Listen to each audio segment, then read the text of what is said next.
Convido os irmãos a abrirem suas Bíblias, Mateus capítulo 6.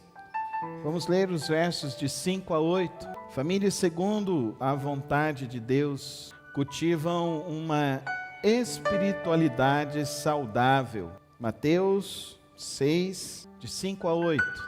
E quando vocês orarem, não sejam como os hipócritas. Eles gostam de ficar orando em pé nas sinagogas e nas esquinas, a fim de serem vistos pelos outros. Eu lhes asseguro que eles já receberam sua plena recompensa. Mas quando você orar, vá para o seu quarto, feche a porta e ore ao seu Pai que está em secreto. Então o seu Pai que vem em secreto o recompensará. E quando orarem, não fiquem sempre repetindo a mesma coisa, como fazem os pagãos. Eles pensam que, por muito falarem, serão ouvidos. Não sejam iguais a eles, porque o seu Pai sabe do que vocês precisam, antes mesmo de o pedirem. Obrigado, Senhor, pela Tua palavra, que ela é luz para o nosso caminho. Ela é a orientação para o nosso viver. E nesta hora, ó Deus, em que vamos meditar, que a Tua palavra venha nos mostrar, ó Deus, a melhor direção para vivermos como famílias segundo a Tua vontade. Não a nossa vontade, mas a Tua vontade. Dá-nos, ó Deus, entendimento, compreensão acerca do Teu querer e dos Teus propósitos, em nome de Jesus. Amém. Amém. Nós, este mês, estamos nesse desafio de aplicar o Pai Nosso à vida comum do lar, à vida comum da família. E nesse desafio inicial desta mensagem que vamos refletir hoje pela manhã, eu gostaria de que você avaliasse hoje, como que está a sua vida de oração em família? Como que você desenvolve isso?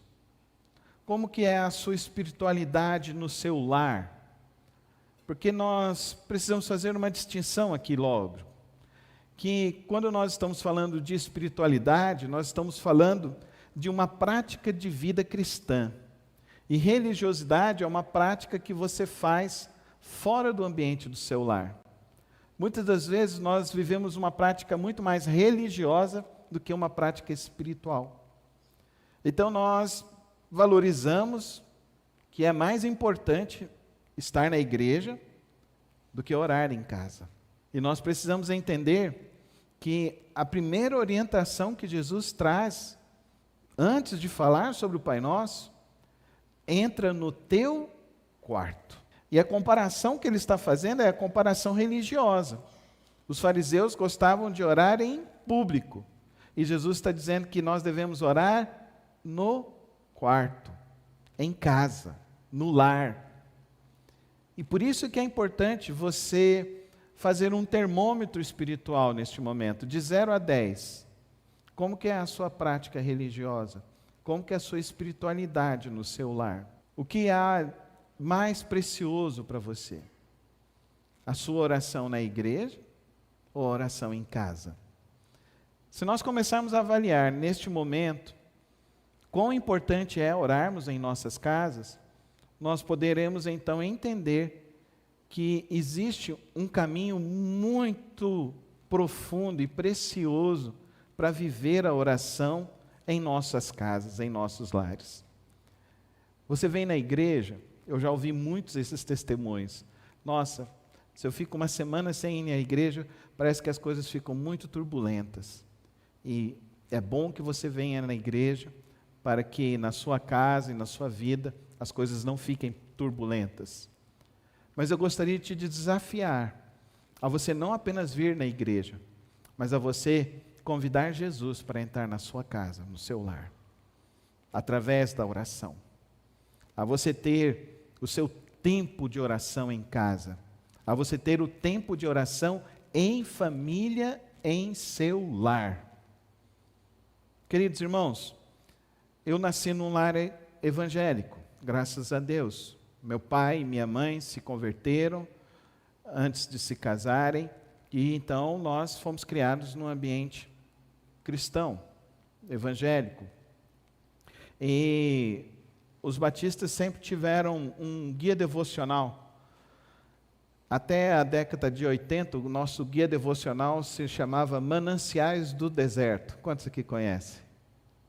Poucas pessoas, né?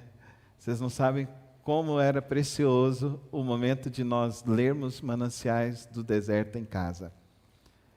E o nosso culto doméstico em casa era como se fosse um culto mesmo. Tinha a ordem, né? Meu pai começava, fazia a oração de abertura, minha mãe cantava um hino e nós tínhamos que cantar juntos, todo mundo meio desafinado, que ninguém tem aptidão musical lá em casa. Nós cantávamos um hino, e se não tivesse bom, meu pai fazia cantar o segundo hino. Então nós geralmente cantávamos 2 hinos. Aí meu pai lia Mananciais do Deserto. Passava por cada filho, 7 filhos, mais meu pai e minha mãe, às vezes uns 2 amigos, 2 vizinhos, amigos que estavam em casa, cada um tinha que fazer uma oração. E cada um tinha que fazer a leitura bíblica. Eu cresci nesse ambiente. Eu perdi meu pai com 11 anos. A minha mãe, então, não usou mais o Mananciais do Deserto. Aí já era na década de 80, iniciou-se então o Manancial. Quantos conhecem o Manancial? O Manancial teve uma época até que parou de ser fabricado, e aí agora retomou depois do ano 2000 para cá. E aí minha mãe sempre lia o Manancial. Mas a minha mãe achou que isso não era suficiente, porque nós estávamos entrando na adolescência, então o nosso culto doméstico passou a ser não só culto doméstico, passou a ser café da manhã com provérbios, no almoço, oração com a Bíblia, e à noite, Manancial do Deserto. Então, queridos, é importante que nós pratiquemos a nossa experiência de fé em nossas casas. Isso é muito importante. Esta semana, lá em casa, fizemos o nosso culto doméstico, fizemos o nosso momento de oração, e como é precioso ouvir as minhas filhas, colocar as necessidades delas, ver que nós podemos orar e receber as bênçãos divinas em nosso lar.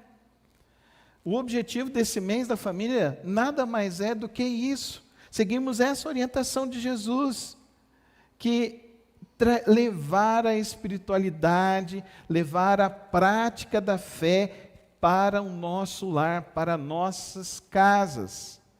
Praticarmos isso. Agora, como nós estamos estudando o Pai Nosso, eu quero também dizer uma outra prática, mas aí agora já na minha família, eu, a Soraya e as meninas. Nós gostamos de ensinar, logo no início, ensinar nossas filhas a fazer o Pai Nosso. E como foi precioso isso, ver minhas filhas falando o Pai Nosso, ver as minhas filhas orando o Pai Nosso, deitadas já na cama delas, fazendo o Pai Nosso. E como é isso precioso, porque elas guardaram isso no coração. E isso nunca mais vai sair da vida delas, tenho certeza disso. Fizemos também a oração do Salmo 23, Salmo 91, Salmo 121. E lá em casa, assim, era mais ou menos na criação do meu pai, né, Cláudio? Os nossos pais eram mais severos, né? A gente é mais...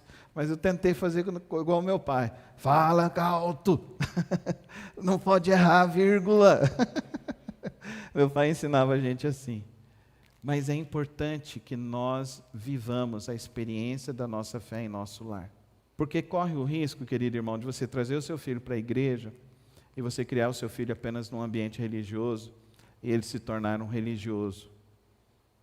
E Jesus traz uma condenação para aqueles que são religiosos. E a condenação que ele traz para aqueles que são apenas religiosos, ele diz claramente: não sejam como os hipócritas. Olha que repreensão severa, de educar os nossos filhos e termos uma prática apenas religiosa e não espiritual. Não uma espiritualidade verdadeira dentro do nosso lar. Martinho Lutero, ele falava que a oração do Pai Nosso deveria ser usado como uma ferramenta para moldar nossas vidas e para que pudéssemos compreender melhor a vontade de Deus. E além disso, ele encorajava os fiéis a orarem regularmente e a se aprofundarem na oração do Pai Nosso, para que ela se tornasse um guia para as suas vidas diárias e um meio de crescer em comunhão com Deus.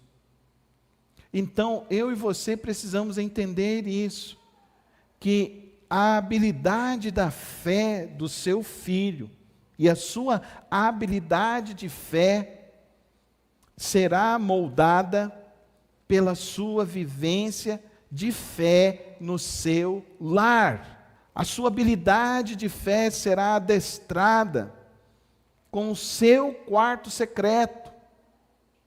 A habilidade de fé do seu filho será moldada no ambiente familiar de oração e de fé e de compreensão. Nós estamos sendo desafiados neste mês a vivermos essa experiência de uma maneira mais profunda e fugirmos do caminho da religiosidade externa, do caminho que Jesus está condenando como uma realidade hipócrita. Mas que nós vivamos essa experiência com alegria dentro dos nossos lares. E é lógico que você hoje, pai, tem mais habilidade que os nossos pais. É lógico que você, mãe, tem mais habilidade que a sua própria mãe. Hoje nós temos muito mais informação, hoje nós temos muito mais riqueza para compartilhar a nossa experiência de fé com os nossos filhos. Por isso eu e você precisamos entender que este é um momento oportuno, como igreja, de viver essa experiência e de buscar essa experiência. E é interessante, queridos irmãos, que Calvino, ele também via a oração do Pai Nosso como um precioso guia para a prática da oração e um lembrete constante da reverência a Deus como nosso Pai Celestial.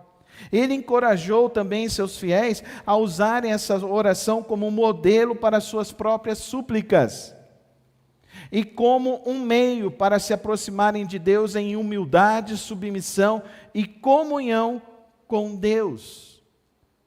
Ensine o seu filho, estimule o seu filho a fazer as orações, a praticar as orações, a entender o conteúdo das orações. À noite nós vamos iniciar já no Pai Nosso, e nós vamos falar dessa mudança que Jesus está nos colocando. Então, Jesus está tirando, porque o povo judeu, israelita, tinha uma visão extremamente templocêntrica. E Jesus então está tirando essa visão templocêntrica e trazendo para o lar. Trazendo para o lar e dizendo então que a importância da sua fé, a prática da sua fé, precisa ser mais profunda, verdadeira, real, cotidiana, disciplinada dentro da sua casa. Por isso que ele diz: entra então para o teu quarto, leva a oração para a tua casa, busque a Deus ali, entenda que ali vai ser lugar de milagres. Porque os judeus, quando eles criaram o tabernáculo e depois veio o templo, o sumo sacerdote só podia entrar uma vez ao ano, onde desceria a glória de Deus.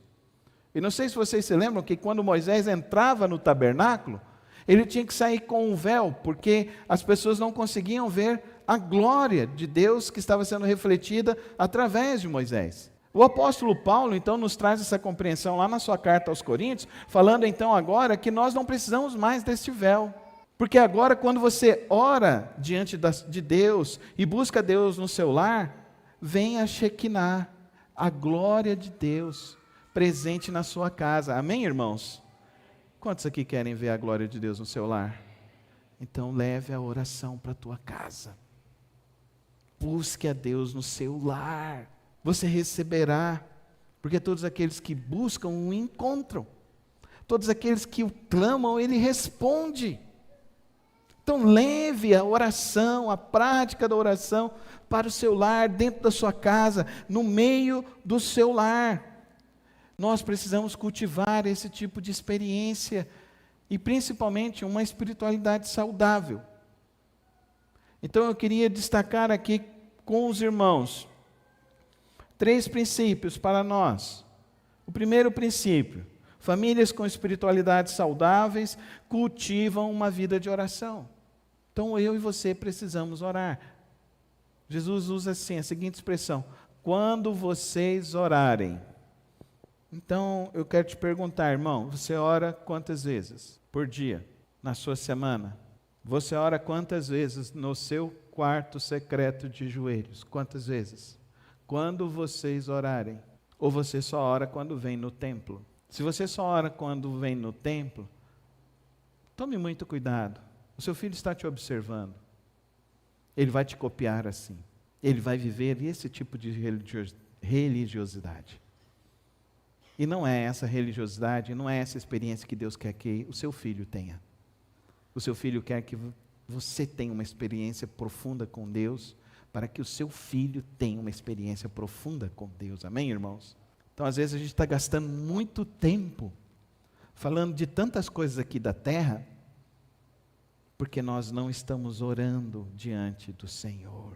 Martin Lloyd Jones afirmou que quando um homem está conversando com Deus, encontra-se na sua plenitude espiritual. Amém?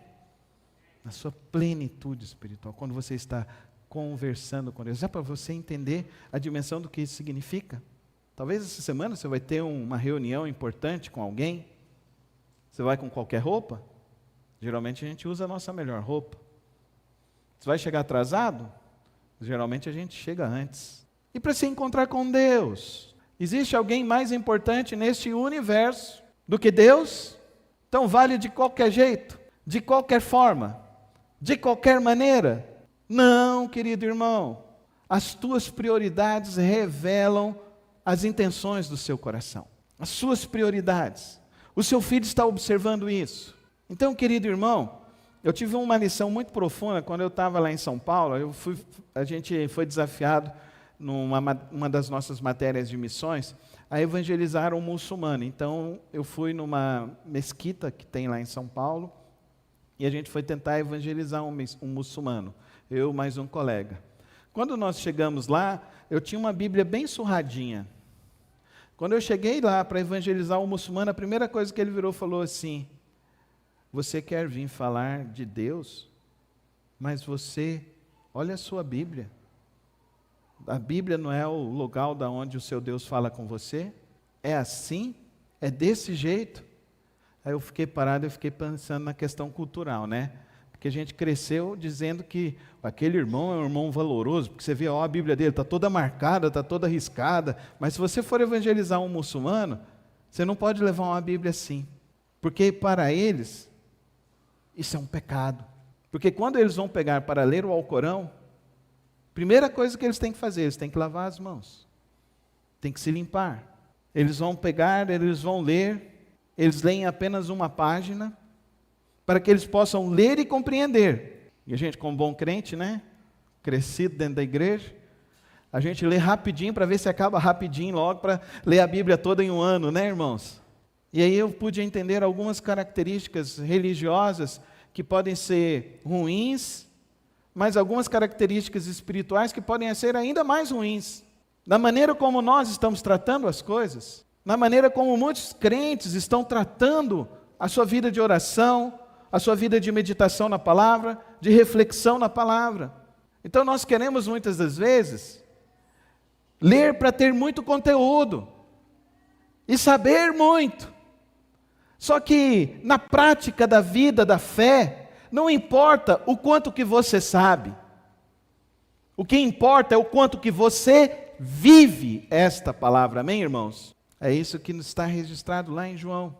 O Verbo se fez carne. E então vimos a glória de Deus no unigênito do Pai.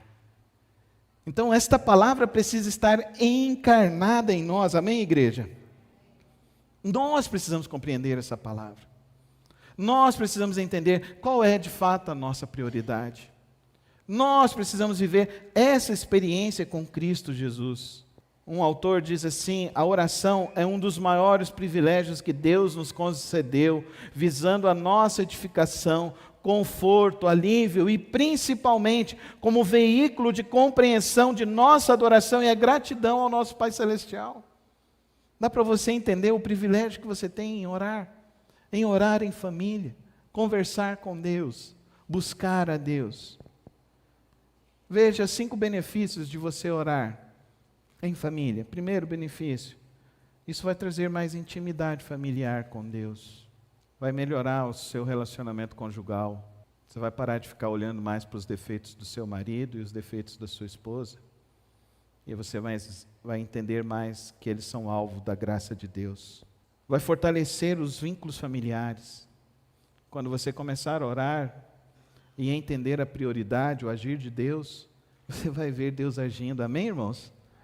Você vai ver Deus agindo. E você vai perceber que Deus usa o teu marido, usa a tua esposa, usa os teus filhos para a glória dEle. Vai ajudar a desenvolver uma dependência e maior gratidão a Deus. Como que você vai ensinar o seu filho a ser grato? Como você vai ensinar o seu filho a ser grato a Deus? Tome muito cuidado com tantos presentes que você dá aos seus filhos. Será que eles precisam tanto desses presentes? Será que eles não precisam mais do seu tempo e da sua atenção? Do seu cuidado? Proporcione um espaço para o Espírito Santo trabalhar nos corações. Não tenha pressa. Não tenha muita pressa. A gente quer coisas tão instantâneas, né? A gente é fast food, né? Rapidinho, drive-thru, a gente quer coisa rápida. A gente não quer mais restaurante, né? Que tenha a entrada, a primeira entrada, depois vem a segunda, depois vem o prato principal. A gente quer comida rápida, instantânea. Em casa não pode ser assim. Em família não pode ser assim. Em família que busca viver segundo a vontade de Deus, nós precisamos dedicar mais tempo para que o Espírito Santo venha sobre nós. Ah, queridos irmãos, meu pai não deixou herança para nós, mas meu pai deixou um exemplo de fé. Um exemplo de fé. Meu pai, ele foi preso político, já contei isso aqui na igreja algumas vezes. E na época, idos dos anos 70, era proibido fazer culto em praça pública. Principalmente lá em Amambai, 100 quilômetros do Paraguai, né? Meu pai alugou um caminhão e colocou na praça. Subiu no caminhão e começou a pregar. Os policiais chegaram, esperaram o meu pai pregar, fazer o apelo e conduziram o meu pai à prisão. Ali ele ficou 6 meses preso. Essa foi a primeira prisão do meu pai, porque ele decidiu pregar a palavra de Deus. Ele deixou para mim um exemplo de fé. Amém, irmãos? Um exemplo de, mesmo cansado, chegava, sentava e reuníamos para fazer o culto doméstico. Do jeito dele, da maneira dele. Mas a fé ficou. Esse é o maior legado que eu tenho do meu pai. O maior exemplo que eu tenho do meu pai. Eu lembro do meu pai pregando lá na Igreja Batista de Vila Nova. Eu lembro do meu pai pregando em Efésios capítulo 4. Falando que o maior propósito da igreja é fazer com que todos cheguem à estatura de Cristo Jesus. Eu tinha uns 7 anos, mas eu lembro disso. Talvez isso tenha influenciado a jornada da minha vida. Mas qual é o seu legado de fé, querido irmão, que você está deixando para os seus filhos? Qual é o seu legado de fé, de que você ama a Deus, de que você vive para o Senhor? Qual é esse seu legado de fé? Que você está impregnando a vida do seu filho, dos seus netos, para mostrar para eles que você é um homem de Deus. Qual é este legado de fé? O culto doméstico e levar a oração para dentro da sua casa é um bom início para você deixar um legado e de experiências profundas com Deus. A segunda lição que eu gostaria de deixar para os irmãos: famílias com espiritualidade saudáveis dizem não à espiritualidade. Jesus nos disse, faz um alerta, não sejam como hipócritas, que gostam de orar em públicos, nas sinagogas e nas esquinas, onde todos possam vê-los. Não adianta vãs repetições. O que adianta, queridos irmãos, é você encarnar a palavra de Deus e viver a palavra de Deus. Sabe, é o exemplo. E eu queria trazer como exemplo o profeta Daniel.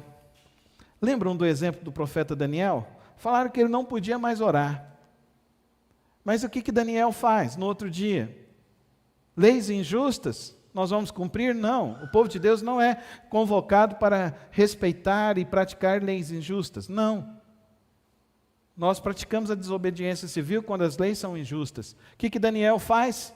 Ele vai e ora pela manhã, ora ao meio-dia e ora ao final da tarde. Qual o resultado disso? Ele vai ser preso, ele vai ser colocado na cova com os leões, e ali Deus vai manifestar a glória dele, porque Daniel foi fiel a Deus. Amém, irmãos? Então fala comigo, Daniel foi fiel a Deus. E você precisa ser fiel a Deus. Não a religiosidade estéril, não a religiosidade da boca para fora, mas a espiritualidade verdadeira. Que os teus filhos te vejam de joelhos, amém, igreja? Que os teus filhos te vejam de joelhos. Que os teus filhos te vejam orando, clamando a Deus, buscando a Deus. Você ensina o seu filho que é bom vir à igreja, ou você ensina o seu filho que ir na igreja é chato, não é bom? O que você ensina para o seu filho? Não é bom ir na igreja. Eu vou adorar a Deus lá com os meus irmãos. Eu vou encontrar com o povo de Deus. Nós vamos orar, nós vamos ver os milagres de Deus acontecendo. Ou você chega e fala, nossa, mas o culto hoje foi chato. Você faz isso na frente dos seus filhos? Você está matando a fé do seu filho. Eu já vi muitas pessoas que vinham aqui na igreja e ficavam assim. E eu sempre trouxe esse alerta. Tome cuidado. Traz o seu filho para a igreja. Ao sair daqui, mesmo que o culto não tenha sido bom, porque muitas das vezes, eu vou te ser muito sincero, e na academia você vai, não é porque você está pulando de alegria porque você vai porque você precisa, não é não?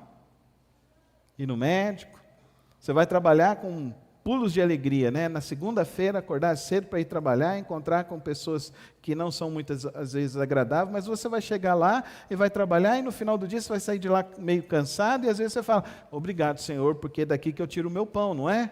E daqui que você tira a sua fé. E daqui que alimenta a sua espiritualidade. E aqui que alimenta a sua esperança. E aqui que você clama a Deus por coisas que em nenhum outro lugar você vai clamar. Pela cura de uma pessoa, pela salvação, pela libertação, pela transformação. Oh, queridos irmãos, a igreja só será forte, a igreja só será forte, se as pessoas que estão dentro da igreja fortalecem suas famílias na palavra de Deus, junto com a igreja, amém, irmãos? Então que nós sejamos e façamos aqui esse ambiente, um ambiente onde isso faz parte da nossa vida, parte importante do nosso viver, parte importante da nossa família, amém, irmãos? Que aqui seja, que as pessoas falem, eu vou lá na igreja do Rodrigo e da Cristina, amém, irmãos? Eu quero que a nossa igreja seja conhecida assim. Eu vou lá na igreja do Marcelo e da Esther, amém? Não é a igreja do pastor Carlos, amém, irmãos? É a igreja, a sua igreja, amém, irmãos? Então tome posse, essa igreja é do povo de Deus, não é do pastor. Essa igreja não é minha, essa igreja é de Jesus, é a nossa igreja, é o nosso lugar, aonde nós nos alimentamos, onde nós nos fortalecemos, e aonde nós aprendemos a sermos cristãos, aqui e em nossos lares e em nossas famílias. E por último, irmãos, famílias com espiritualidades saudáveis, sabem praticar a sua fé. Você sabe orar, irmão? Você sabe orar? Você ora para que os seus filhos ouçam a sua oração? Você ora em voz alta na sua casa? Você sabia que esse é um mandamento para o povo de Israel? O povo de Israel, eles tinham alguns mandamentos interessantes. Lá em Deuteronômio fala que você deveria colocar versículos nos batentes das portas. Falam que eles deveriam levantar mãos santas ao Senhor. Falam que eles deveriam orar o Shema pela manhã e ao pôr do sol. Falam que eles deveriam guardar o Shabat, que eles deveriam encher a casa de adoração. Quando Deus dá a lei para eles, não existia templo nem tabernáculo. Quando Deus dá a lei a eles, lá em Deuteronômio capítulo 6, nós vamos ver o quê? A experiência da fé tinha que ser uma experiência do lar, amém, irmãos? Fala comigo, a experiência da fé tinha que ser a experiência do lar. Então, experiência na sua casa. Os meninos e as meninas, quando completavam 12 anos, eles já sabiam ler e escrever, porque o ensino era na casa. Eles só seriam aceitos na sinagoga se quando chegassem lá na sinagoga, eles aprendessem a recitar o Shema, os 10 mandamentos, 50 salmos. Igualzinho, né? Mas se você acha, querido irmão, você realmente acha que o seu filho e a sua filha vão conseguir vencer o bombardeio de pessoas que são ateias, que não creem em Deus, que são os professores, que é a grande maioria dos professores hoje em dia? Você acha que o seu filho, a sua filha vão conseguir vencer o bombardeio da liberação sexual? Uma coleguinha da minha filha chegou lá agora, da Paulinha, tem 15 anos, chegou lá agora, está grávida, divino. Ó que tristeza, vai adiar quantas coisas na vida. Você acha que a escola vai estar preocupada em ensinar ao seu filho bons costumes, moralidade, a fé em Deus, ou destruir? E quando chegar na universidade, você acha que vai ser quem que vai ensinar a experiência da fé? E fazer com que o seu filho e a sua filha fiquem firmes na fé em Cristo Jesus? A responsabilidade é nossa, como pais, amém, irmãos? É nossa. E a responsabilidade, Jesus nos diz, quando vocês orarem, não sejam como os hipócritas, mas entra no teu quarto, fecha a tua porta, ora o teu pai que está em secreto. Leva a experiência da sua fé para a sua casa, para o seu lar, para a sua família.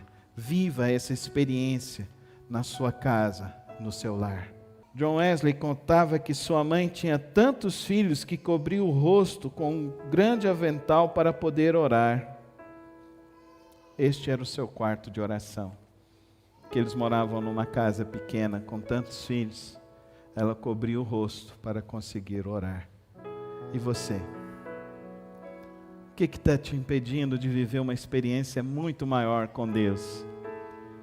Eu espero que nesta manhã a palavra do Senhor nos conduza a vivermos a experiência da fé em nossas casas e que vocês possam contar que grandes coisas fez o Senhor em nosso lar, em nossa família.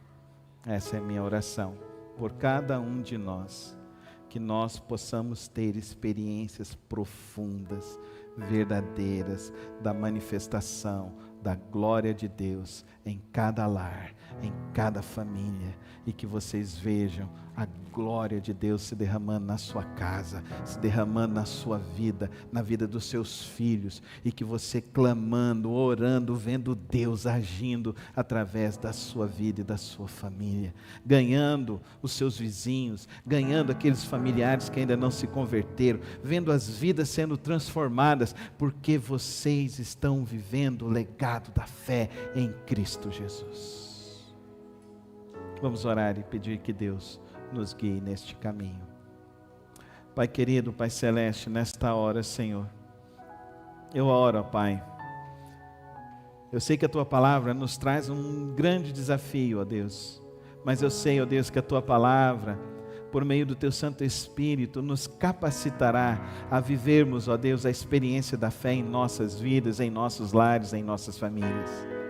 E nesta manhã, ó Deus, eu quero declarar, ó Pai, que em nome de Jesus, nenhum dos nossos filhos se perderão, ó Deus, porque eles verão em nós a Tua luz, a Tua glória, verão em nós uma fé firme na Tua palavra. E que o Senhor, ó Deus, venha nos conduzir. O Senhor venha nos dar experiências profundas com o Senhor, experiências de oração, experiências com a Tua palavra, Senhor. Tira, ó Deus, toda procrastinação, tira, ó Pai querido, toda a falta de tempo, todas as desculpas, e que, ó Deus, nós aproveitemos esse mês para vivermos essa experiência de fé em família com o Teu povo, e vivermos, ó Deus, contando as bênçãos e as grandes coisas que o Senhor fez e fará através de nós. Assim que oramos, no precioso nome de Cristo Jesus. Amém. Amém.